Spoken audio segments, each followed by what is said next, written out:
We're all fans of Harman Smith. Subscribe to the channel. Super Mario is way bigger than Spider-Man at this point. What you have to understand is that Spider-Man is an establishment creation meant to push certain social agendas, meant to be this big deal, meant to be this cultural phenomenon, something that has not had any meaningful new storylines, characters, or ideas since the 90s. Okay, Spider-Man essentially coasts off this idea that it was a cooler, more mature comic book, in the 60s. It was, at the time, its equivalent to something like Invincible or The Boys, in which it challenged certain comic conventions. And outside of that, it doesn't really have that much of a cultural impact. Really, 90% of, Spider-Man's relevancy comes from the movies and the merchandising. Kids who have never picked up a Spider-Man comic book will have Spider-Man toys. Not because of, Spider-Man being this amazing thing that, they really love and enjoy. It really is just because Spider-Man is there. And it's seen as a kid-friendly brand. The difference between that and Super Mario is palpable. When you look at, how Mario, innovated video games, how it evolved with video games, how it's had, hundreds of games, across a variety of systems that, evolve and grow and just push the boundaries of the medium, now that we've seen, the success of the Super Mario Galaxy movie, now that we've seen how, the Mario films absolutely have the potential to, outperform the Spider-Man ones, we see, the simple fact of the matter is that Mario is indeed a bigger brand than Spider-Man. Princess Peach is a more popular character than Mary Jane. There's no weird, lore issues, the whole Paul thing. There's no continuity lockout. Mario is simply an IP that is going to grow, evolve, and outpace Spider-Man within our lifetimes. It's true that it hasn't outgrown Spider-Man yet, but it also doesn't need to. First of all, Pokemon already has, and second of all, Spider-Man is an older brand that's past its prime anyway. Whenever you see people, try and glaze things say, No Way Home or Spider-Verse, what you really have to understand is that these are products that are reaching an audience that are obsessed with this character, that are obsessed with the legacy, and can't really accept that the brand is stale, boring, and outdated. And has been for decades at this point.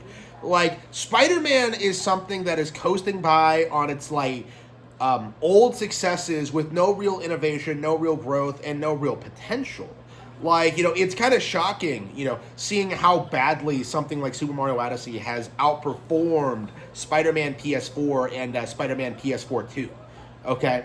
In the world of video games, which, by the way, is a far more profitable world than film or comic books, what we've seen is that Spider-Man is getting stomped on by Mario constantly. Mario has more creativity. It has better teams working on it. It has more variety.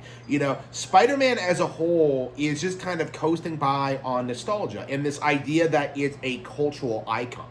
I've been very critical of Superman and DC and Batman in particular because, I think the cultural rot is a lot more pronounced with those series. How people will celebrate the successes of BTAS, Batman of the Animated Series, a show that came out in the early 90s, 40 years ago. They've never made anything as good since. None of the films, none of the comics, all of them have just been complete and utter disasters. Other than maybe some of the animated movies. I'm actually a big fan of a lot of these DC animated films, but in general, DC has been a complete and total joke in recent years. Marvel had the MCU, but the thing about the MCU is that it really has all the cultural trappings of a fad. Real talk, completely serious, Marvel was the follow-up to the Twilight phenomenon. It really does have all the same trappings. It was Twilight for boys. it was like, an action series with like comedy elements that didn't really take itself seriously, that was accessible to all ages. It was something that was designed for a mass audience with like no real consideration for the fans or for like doing something new or interesting. Like all it was just an adaptation of decades long like comic book plot lines at their core. And once they started running out of plot lines, once they started to have to recast characters and like, I don't know, like recast Robert Downey Jr. as like different characters to try and get people to come back, like you really saw the cracks starting to show. Is that the simple fact of the matter is that like the MCU doesn't really have anything of value to offer, right? It was just a cultural fad. Something like Super Mario will stand the test of time and be relevant for decades, because not only is the old material like higher quality than anything that any comic book has ever come out with, the simple fact of the matter is newer stuff is constantly growing and evolving. Spider-Man fans are still dealing with like the fallout for One More Day and like the lore implications of that, which by the way should have been like easily retconned and like dismissed. But Mario fans went around the same period, went from like New Super Mario Bros. To Mario Galaxy to Mario 3D World to Mario Odyssey to where we're at now, where we're getting like Mario Wonder, the Switch 2 edition of Mario Wonder, and inevitably we'll get future installments. The sheer difference in the quality of material we have been getting over the past 20 years is insane. And no amount of glazing of like the overrated, overhyped, boring as sin Spider-Verse cartoon is ever going to change that. We're at the point now where Spider-Man is such a boring, played out character that now we have to try and sell people on like these weird alternate like reality versions of the character. People unironically like get excited for like Spider Noir. People unironically like try and push this idea that like Gwen Stacy is Spider-Gwen is trans. Okay, like you're seeing people try and say that like Across the Spider-Verse is like the greatest Spider-Man movie ever made. In spite of it actually being about Miles Morales, like a side character.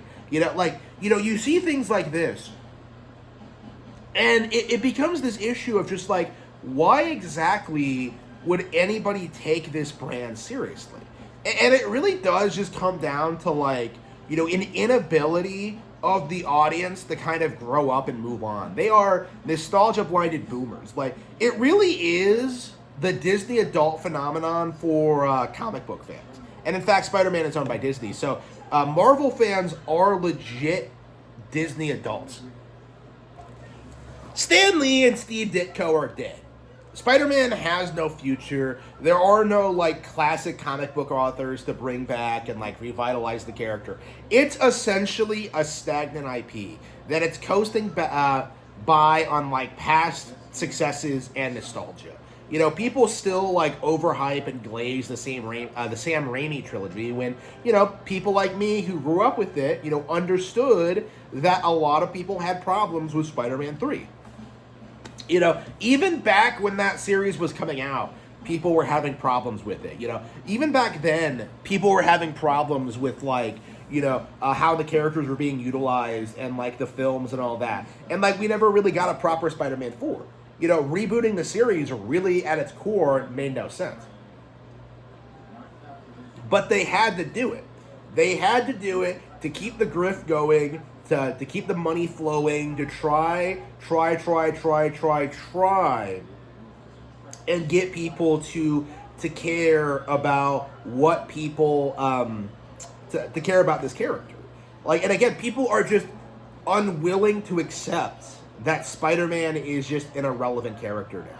Like, people want to see Spider-Man succeed the same way they want to see Mario fail. Whereas people like make excuses and downplay like Mario Galaxy and say it was this huge disaster of an animated film, like the same people are damage controlling for the fact that we still haven't seen the third Spider-Verse. People are like, making excuses for Sony pumping out new Spider-Man properties every 2 years.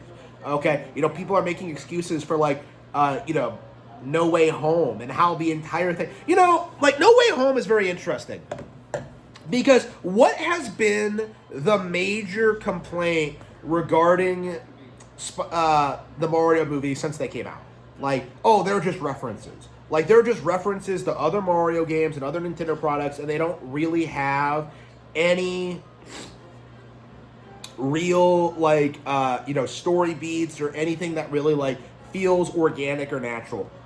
Like, they're not plot-based, Like, it's entirely just one giant, like, Easter egg, basically. It's all just references. The people who are saying that will unironically glaze No Way Home. A movie that entirely coasts by on nostalgia, entirely, like, relies on having, like, 3 different Spider-Man actors interact, that brings back old villains, that, like, tries to present this narrative that, like, this is some, like, amazing event film. It's just embarrassing. It is just unbelievably cringe how these people just try desperately to push this idea that Spider-Man is somehow, like, unique, innovative, and, like, relevant, while Mario is the one that's, like, consistently getting, like, billion-dollar films. After the failure of films like, The Amazing Spider-Man 2 and Venom and such of that nature, like, it really does need to be understood that, like, Spider-Man's on the way out. Like, the only Spider-Man film that outgrossed the Super Mario Bros. Movie was No Way Home. And that was entirely because of the nostalgia. Like, Tobey Maguire is back as Spider-Man. Like, without that aspect of it, you just don't really get, like, a lot of people going out to see it. Like, the simple fact of the matter is, Spider-Man is a nostalgia-driven brand with no real cultural impact or things that genuinely get people invested in the setting of the characters. There's simply nothing more to do with the idea.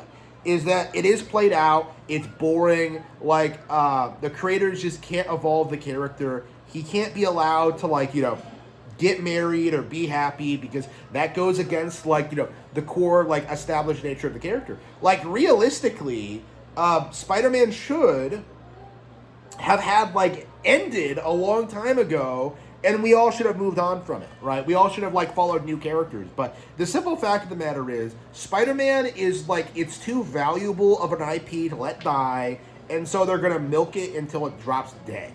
And because of the ignorance and stupidity of the masses, like, it's going to continue to be relevant for quite some time. And I'm very curious at what point it's going to be very, very obvious that, like, Mario is more popular with kids than Spider-Man. Because that's been very apparent to me, seeing, like, kids in the family and how excited they get over Nintendo stuff, and how they, like, when they see Spider-Man stuff, it's just kind of like, don't want part of that, bro. Like, the stigma's already there. Like, the Marvel's decisions when it comes to their characterizations and what they've been trying to push, like, it is affecting their brand. Like, 50 years from now, these guys are gonna, like, hate Spider-Man with a passion. Like, they're gonna grow up and have kids of their own and, like, not even allow Spider-Man in the house, okay? Because that's how bad the stigma against Marvel and Disney is gonna be. And in fact, it's already kind of started. You can already see people, like, trying to say that, like, that how bad Frozen was and, like, what bad values it promotes. And it's only a matter of time until that mindset starts extending to, like, Disney as a whole. And in fact, it's already kind of started. Like, kids just don't care about Disney shit anymore. Like, it's becoming more and more observable just how much more popular Mario stuff is, how popular Nintendo stuff is. And, like, it's just become a bit of a struggle to, like, try and take people who try and glaze Spider-Man seriously. Like, this isn't a series that's all that relevant. It's not something I want to hear about again. It's not something that, like, has stood the test of time or is going to, like, make some glorious comeback. Like, Spider-Man's done, okay? And there's really no reason to think, like, telling the same story again for the bazillionth time is going to resonate with anybody.